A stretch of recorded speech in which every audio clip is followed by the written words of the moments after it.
Hello, I'm Schuh and this is Procurement in the Park. So a lot of my clients got themselves into what I call a target costing trap. And to me this reminds me totally of how Britain prepared for a potential Japanese invasion in Singapore ahead of World War II. So they expected the invasion to come from the sea, and this is why they put a lot of guns pointing out at the sea. And for Britain, being a naval power, anticipating an attack from the sea made total sense.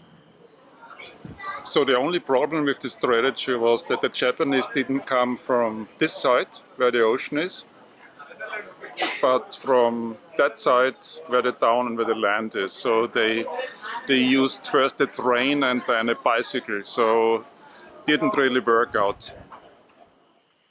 So in this video I'm going to show you what the target cost trap is and how you can get out of it with the purchasing chessboard.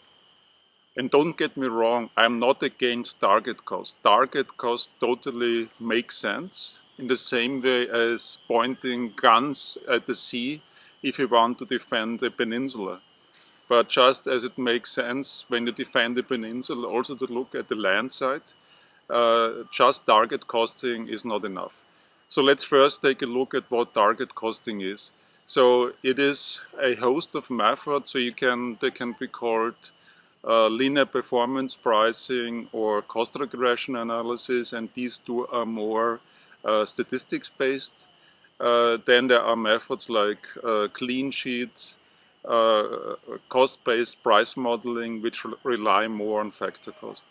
And all of these methods in the purchasing chessboard reside in the lower right-hand side corner, and this is for a good reason, as we will see later on in this video. Example. So target costing makes perfect sense if you have tons of suppliers who can make the product you're looking for. Then you confront the suppliers with the target cost, and the supplier who agrees to the target cost gets the contract, no problem.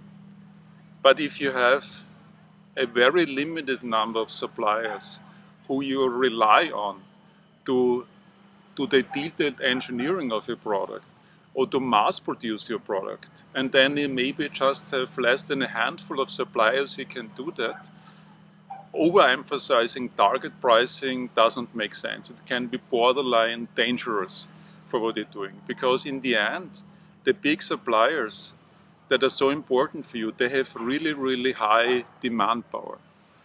And what you want from these suppliers is of course low cost, but you also want to have their mind share. You want to get the best innovation, you want to have the best product lines, you want to have the best supply chain managers. And then squeezing everything, all this decision making just into the target price doesn't make sense.